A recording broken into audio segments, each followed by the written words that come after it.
Good morning students, कैसे हैं आप सब। आज हमारा चैप्टर है प्लेस ऑफ सप्लाई।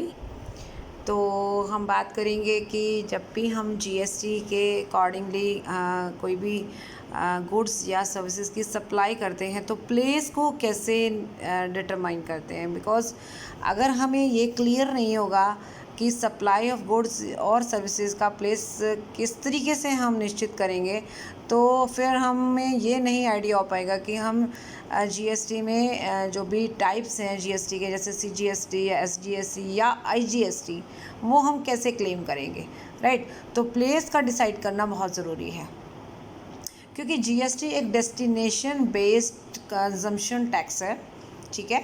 और इसमें ये क्लियर कट हमें पता होता है कि हम सप्लाई कहाँ कर रहे हैं, क्योंकि उस प्लेस के बेस पर ही हम ये देखेंगे कि सप्लाई का नेचर क्या है। नेचर का मतलब इंट्रा स्टेट है या इंटर स्टेट है, क्योंकि अगर इंट्रा स्टेट होगा तो सीजीएसटी और एसजीएसटी अप्लाई होगा, और अगर इंटर स्टेट होगा या अगर इंपोर्ट एक्सपोर्ट का सीन होगा तो हमारा आईजीएसटी लागू होगा।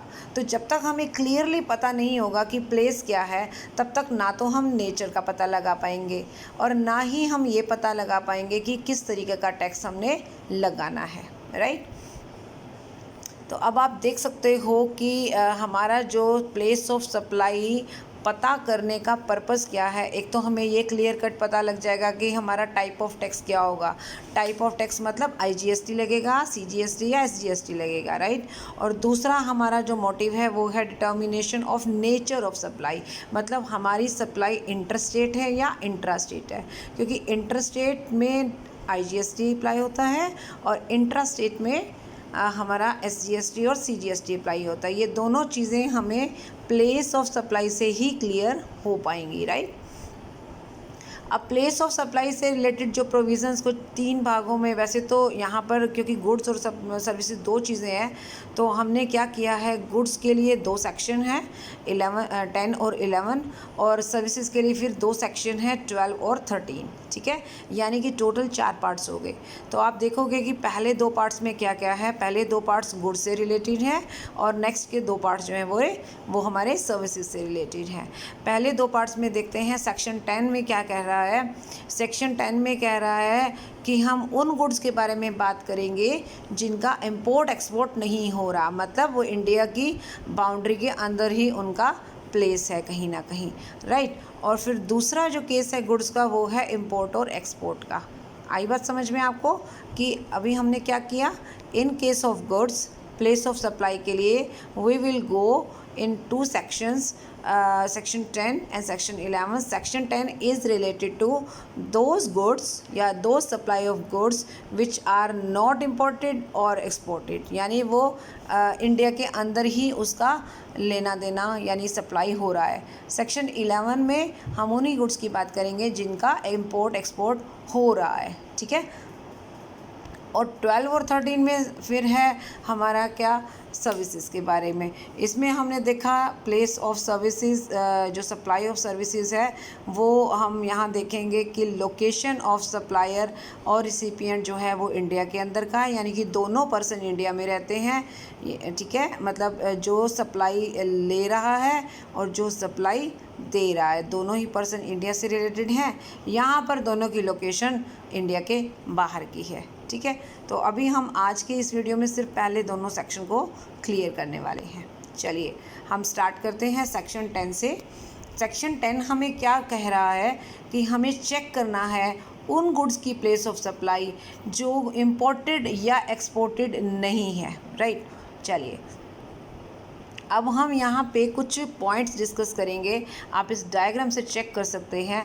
There are various points 1, 2, 3, 4 and 5, ठीक है।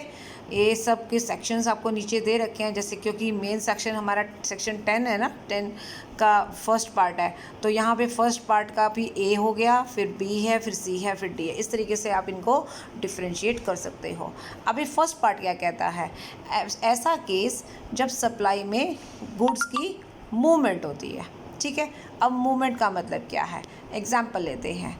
ए जो दिल्ली में रहता है, ठीक है, और बी जो यूपी में रहता है, राइट। अगर ए सेलर बी जो दिल्ली ए जो दिल्ली में रहता है और सेलर है, मान लीजिए एसी बेचता है, ठीक है, और बी जो यूपी में रहता है, बी को एसी सप्लाई कर रहा है बी के जगह पर जाकर, मतलब यूपी में बी को सप्लाई कर रहा है, तो प्लेस ऑफ सप्लाई क्या हुआ, यूपी हुआ, ठीक है। तो अभी हम पॉइंट को फिर से पढ़ते हैं। अब ये क्या कहना चाह रहा है, in case supply involves movement of goods, यानी ए ने बी के घर जाकर या बी की फैक्ट्री में जाकर या बी के ऑफिस में जाकर एसी सप्लाई किया है, राइट, ठीक है। तो सेलर ने बायर के प्लेस पर जाकर सप्लाई किया है। इट मीन्स कि यहाँ पर हमारे लिए जब गुड्स की मूवमेंट हुई ना, देखो गुड्स मूव हुई हैं, ए दिल्ली से यूपी में गई हैं गुड्स, तो गुड्स का मूवमेंट हुआ है, तो हम यहाँ पर प्लेस ऑफ सप्लाई क्या मानेंगे, eight which the movement of goods terminates for delivery, यानी कि जहाँ पर मूवमेंट जाकर ख़त्म होती है। तो मूवमेंट यूपी में जाकर ख़त्म हुई ना, गुड्स दिल्ली से चली और यूपी में जाके ख़त्म हुई, तो प्लेस ऑफ सप्लाई क्या है, यूपी है।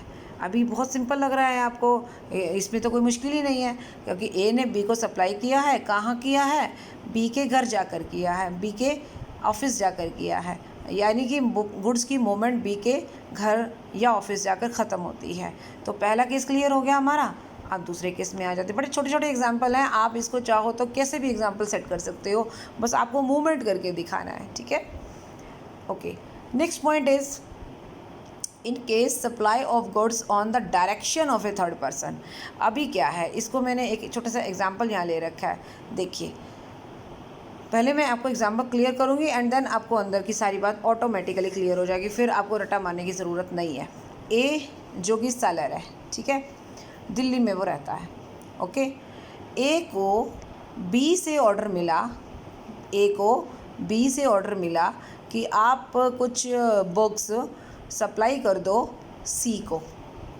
बी ने सी के बिहाफ पर ए को क्या कहा है, ऑर्डर दिया है कि क्योंकि ए बुक्स बेचता है तो ए को कहा गया किसके द्वारा, बी के द्वारा, मतलब ए को ऑर्डर कहाँ से मिला, बी से मिला, लेकिन बी कहता है कि सप्लाई आपने मुझे नहीं करनी, सप्लाई आपने सी को करनी है।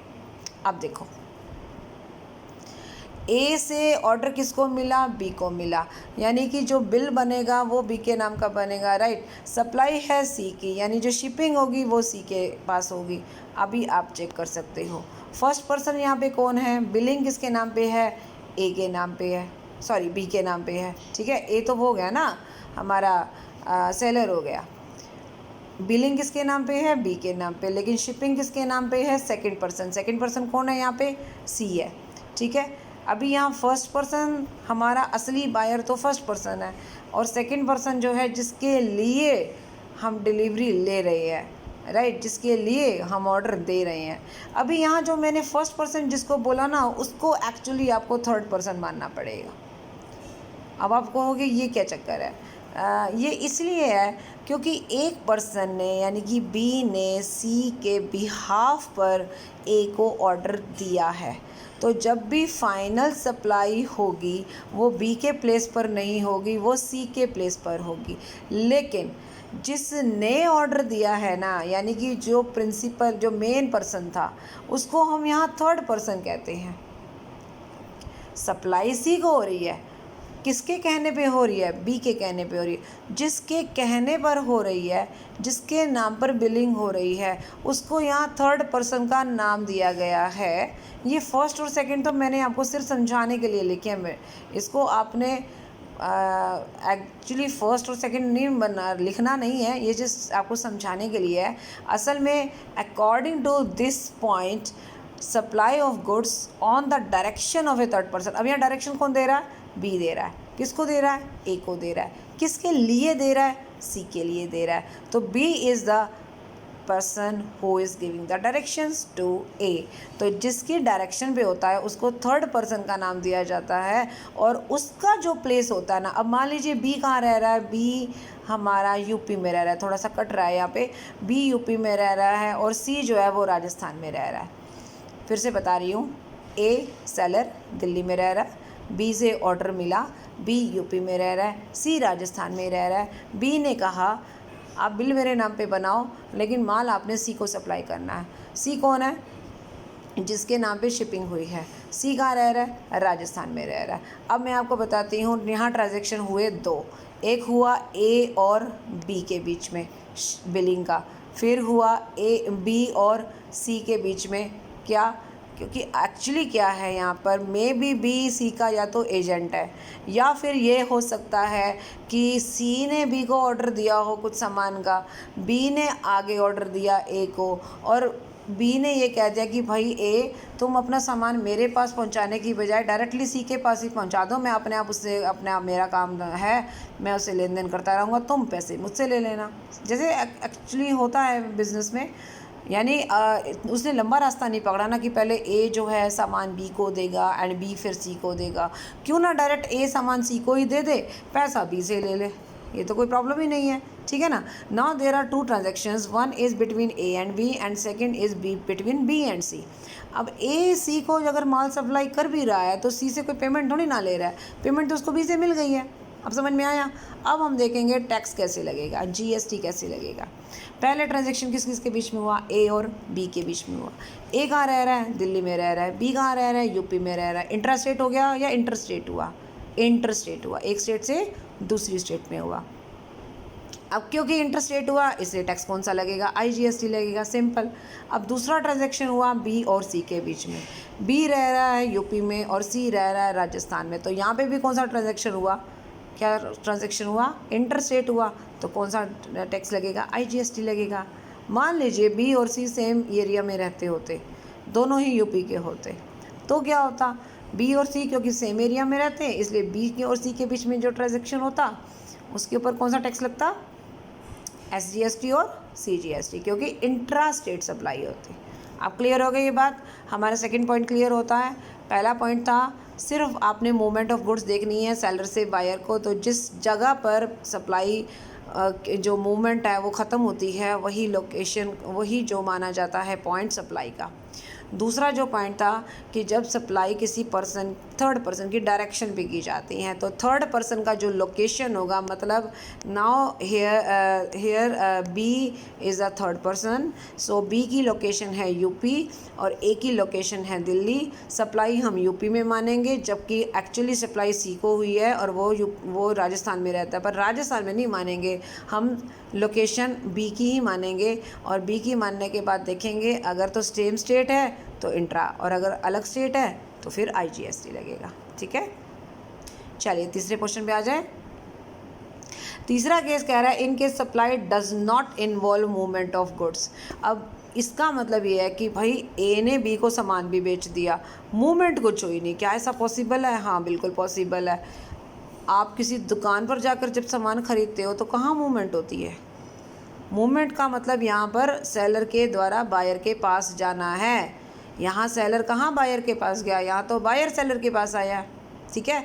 तो आप बायर हो, आप सेलर के पास गए, सेलर के शॉप पे गए, सेलर के शोरूम में गए, आपने वहाँ से सामान लिया, अपनी गाड़ी में रखा और चाहे आप गए लंदन, लेकिन सप्लाई तो सेलर की शॉप पे हुई ना, तो सेलर की लोकेशन जो होगी वही हमारी सप्लाई का प्लेस माना जाएगा, सिंपल। सो अभी क्या फाइनल हुआ यहाँ पे, at the time of the delivery, ठीक है, टू द रिसिपिएंट, जब रिसिपिएंट को डिलीवरी हुई। अब कहाँ डिलीवरी हुई, शोरूम पे हुई ना, कहाँ डिलीवरी हुई, दुकान पे हुई।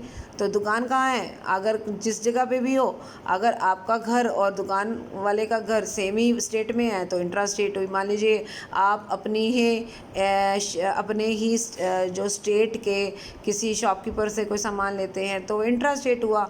अगर आप किसी और स्टेट के कहीं जाकर आप सामान वहाँ से ख़रीद लेते हैं, आप मतलब बायर अगर सेलर के पास राजस्थान में जाकर ख़रीद लेते हैं, आप हरियाणा में रहते हैं, तो लोकेशन क्या हुई, उस जहाँ डिलीवरी हुई राजस्थान में हुई ना, तो वो क्या हो गया, इंटर स्टेट हो गया, ठीक है। क्लियर हो गया ये पॉइंट हमारा। तो 3 पॉइंट्स हमारे क्लियर हो गए। अब चौथा पॉइंट हमारा, मैं वापस लेके जा रही हूँ आपको हमारे कौन से वाले पॉइंट पे, हम लोगों ने पॉइंट 3 क्लियर कर लिए हैं जहाँ मूवमेंट हुई नहीं है, यानी कि सेलर तो वहीं बैठा रहा जहाँ बैठा था, बायर उठकर आया और उसने वहीं डिलीवरी ले ली उसकी शॉप पर या उसके शोरूम पर। अब चौथा पॉइंट आ जाता है, गुड्स आर असेंबल्ड और इंस्टॉल्ड एट साइट। अब असेंबल का मतलब क्या होता है, मान लीजिए आपने अपने ऑफिस में जो है एक एसी लगवाना है, ठीक है, आपने एसी जाकर शॉप पे पसंद किया, लेकिन उसकी उसकी इंस्टॉलेशन जहाँ होगी, कई बार क्या होता है गुड्स की मूवमेंट इस तरीके से नहीं मानी जाती, उसकी इंस्टॉलेशन बेस्ड होती है। तो अगर कोई गुड्स इंस्टॉल होनी है या असेंबल होनी है तो कहाँ असेंबल होनी है, वो जगह जो है वो प्लेस ऑफ सप्लाई कहेंगे। जैसे हम एक एग्ज़ाम्पल देख लेते हैं, हम कहाँ खड़े थे, हाँ यहाँ पे, in case goods are assembled और इंस्टॉल्ड एट साइट। मतलब ए सेलर है, बी बायर है, बायर के ऑफिस में 2 एसी लगने हैं, सेलर ने ऑफिस से सेलर ने एसी लिए और बायर के यहाँ पर इंस्टॉल किए, राइट। तो बात वही आ गई ना, मूवमेंट ही होगी एक तरह से देखा जाए तो। फर्स्ट पॉइंट जो था वही सेम चीज़ हो गई ना। तो बायर के प्लेस पर या जहाँ पर भी बायर ने इंस्टॉल करवाए, मान लीजिए बायर रहता है दिल्ली, हमारा सेलर भी रहता है दिल्ली, लेकिन बायर कहता है भैया दिल्ली में नहीं लगाने, आपने लगाने पंजाब में है। अगर मान लीजिए इस बी जो बायर है उसका एक ऑफिस पंजाब में है, ए और बी दोनों दिल्ली के रहने वाले हो गए। बी ने ए के एसी पसंद किए और उसको कह दिया कि मेरे पंजाब में एक ऑफिस बन रहा है, 2 एसी मेरे वहाँ सेट कर दो। ए ने बी के पंजाब वाले ऑफिस में जाकर 2 एसी इंस्टॉल कर दिए। नाउ बी की लोकेशन देखेंगे या पंजाब वाली लोकेशन देखेंगे? हम वो लोकेशन देखेंगे जहाँ पर इंस्टॉल हुई है। तो कई बार जब गुड्स का इंस्टॉलेशन का सीन होता है तो सप्लाई वहाँ मानी जाती है जहाँ पे गुड्स इंस्टॉल होती हैं। अब समझ में आ गया? तो चौथा पॉइंट आपका क्लियर हो गया। अब लास्ट पॉइंट पे आ जाते हैं, 5वें पॉइंट पे। 5वां पॉइंट कह रहा है, अगर गुड्स आप मान लीजिए आप एक प्लेन में यात्रा कर रहे हो और रास्ते में आपको प्यास लगी, आपने प्लेन में ही पानी की बोतल ले ली या आपने कोल्ड ड्रिंक खरीद ली। अब आप ये सोचकर बताइए कि वो पानी की बोतल का जो प्लेस है वो क्या माना जाएगा। मान लीजिए आप यहाँ से लंदन की फ़्लाइट लेते हैं, ठीक है, अभी रास्ते में आधे रास्ते पहुँचे हैं तो आपको पानी लेना पड़ा वहाँ पे, तो पानी लिया। तो अब पानी का जो आपका बिल होगा या उस पर जो एक जीएसटी लगना चाहिए वो किस तरीके से लगना चाहिए? इंटर स्टेट लगना चाहिए, इंट्रा स्टेट लगना चाहिए, ये कैसे पता लगाएंगे? उसका पहले हमें नेचर चेक करना पड़ेगा कि भाई उसका जो इंट्रा स्टेट है या इंटर स्टेट है या फिर उसके ऊपर आईजीएसटी लगेगा, या उसके लिए मुझे ये चेक करना होगा कि प्लेस ऑफ सप्लाई क्या है। अब वहाँ तो बड़े कंफ्यूज हैं। चले हम इंडिया से हैं, जा रहे हैं हम लंदन, अभी हम रास्ते में हैं, रास्ते में हमने कोल्ड ड्रिंक की बोतल ली, प्लेन में ही, या प्लेन में हो या आप मान लीजिए शिप में हो, ठीक है। तो उस समय सीन क्या होगा? अब उस समय सीन यही होगा कि आप जहाँ से चले हो, मान लीजिए आपने दिल्ली से फ़्लाइट ली है, तो दिल्ली का इंडिया ही हो गया ना। आपने इंडिया से फ़्लाइट ली और आप जा रहे हो लंदन की तरफ, लेकिन ऑन बोर्ड हुआ ना, आपने बोर्डिंग कहाँ से की थी? इंडिया से की थी। बोर्डिंग का मतलब आप प्लेन में कहाँ से बैठे थे? इंडिया से बैठे थे, ठीक है, चाहे आप किसी भी एयरपोर्ट से बैठे थे, लेकिन आप बैठे तो इंडिया से थे ना। तो इंडिया से बैठे हो और इसीलिए उसको हम ये मानेंगे कि आपका जो प्लेस है जहाँ से आपकी जर्नी स्टार्ट होती है, एक तरह से ये मान के चलो, तो वो location at which such goods are taken on board. Obviously वो पानी वानी वो सब का अरेंजमेंट यहीं से तो करके चले होंगे ना। प्लेन में अगर आप बैठे हैं तो हम ये मान कर चलेंगे कि जहाँ से बोर्डिंग होती है वही हमारा लोकेशन होता है, मतलब इंडिया ही लोकेशन उसका माना जाएगा। अब अगर आप दिल्ली से बैंगलोर जाते हो फ़्लाइट में, राइट, तो दिल्ली से जब आप बैंगलोर जाते हो, रास्ते में आप कोई भी चीज़ लेते हो प्लेन में, तो वो दिल्ली उसका लोकेशन माना जाएगा, प्लेस ऑफ सप्लाई माना जाएगा, बैंगलोर नहीं माना जाएगा। ठीक है, क्लियर होगी बात? चलिए जी, ये कुछ एग्जांपल हैं, आप इसको आराम से पढ़ सकते हैं, लेकिन मैंने जो आपको एग्जांपल दिया है वो बिल्कुल परफेक्ट है और इससे आपको कहानी सारी समझ में आ गई होगी। तो यहाँ तक आपकी बात क्लियर हो गई है, ठीक है। एक छठा पॉइंट और भी है जो इन्होंने छुपा लिया था, मेन उसमें लिखा नहीं था, कि जब place of supply of goods जो है निश्चित करना बड़ा अजीब हो जाता है, कॉम्प्लिकेट हो जाता है, देन कैसे करेंगे? In such manner as may be prescribe. तो उस समय लॉ जो कह रहा होगा उसके हिसाब से चलेंगे। क्लियर कट तो 5 आपके पॉइंट्स हो गए हैं। छठा पॉइंट कन्फ्यूज़न वाला है, इसलिए वो कहते हैं कि जैसे लॉ हमारे को उस समय बोलेगा या जो भी उस समय जो भी ऑफिसर्स होते हैं वो जो निश्चित करेंगे उसके हिसाब से प्लेस ऑफ सप्लाई मान लिया जाएगा। तो यहाँ तक बात हमारी क्लियर हो गई। पहले एक बार इसको चेक कर लीजिए। फिर से हम देखते हैं, हम स्टार्ट कर रहे रहेंगे यहीं से ही वापस आ जाएंगे एक बार। Purpose of the place of supply तो हो गया था। प्रोविज़न में मैंने आपको बताया था गुड्स के लिए 2 पार्ट्स हैं, सेक्शन 10 और 11। सेक्शन 10 में हमने क्लियर कर लिया है वो गुड्स जिनका इंपोर्ट और एक्सपोर्ट नहीं हो रहा, उनकी प्लेस ऑफ सप्लाई। उनकी प्लेस ऑफ सप्लाई के लिए मैंने कहा यहाँ 5 पॉइंट हैं। पहला मूवमेंट है, दूसरा फिर जो है थर्ड पर्सन की डायरेक्शन पे है, तीसरा फिर मूवमेंट है ही नहीं, चौथा जो है असेंबल्ड है, और पांचवा जो है वो ऑन बोर्ड, राइट। तो ये पांचों पॉइंट हमारे क्लियर हो गए। चलिए अब चलते हैं हम सेक्शन 11 की तरफ, यानी कि गुड्स का जो पार्ट 2 था वो place of supply of goods. जब इंपोर्टेड और एक्सपोर्टेड गुड्स की बात कर रहे थे, अभी थोड़ी देर पहले हम जो बात कर रहे थे वो ऐसी गुड्स की थी जो ना तो इंपोर्ट कर रहे हैं ना हम एक्सपोर्ट कर रहे हैं। लेकिन अगर हम इंपोर्ट और एक्सपोर्ट करते हैं इंडिया से या इंडिया में, देन आपको क्या करना है, सेक्शन 11 है। मान लीजिए आपने इन इंडिया जापान से इंडिया में सामान मंगवाया, मतलब इंपोर्ट किया, तो कहाँ पे सप्लाई हो रहा है, इंडिया में हो रहा है ना। तो location of the importer, importer कौन है, इंडिया का पर्सन है, ठीक है ना। इंडियन पर्सन ने सामान मंगवाया है, इंडिया में मंगवाया है, तो लोकेशन इंडिया हो गया, इंपोर्ट के केस में हो गया इंडिया।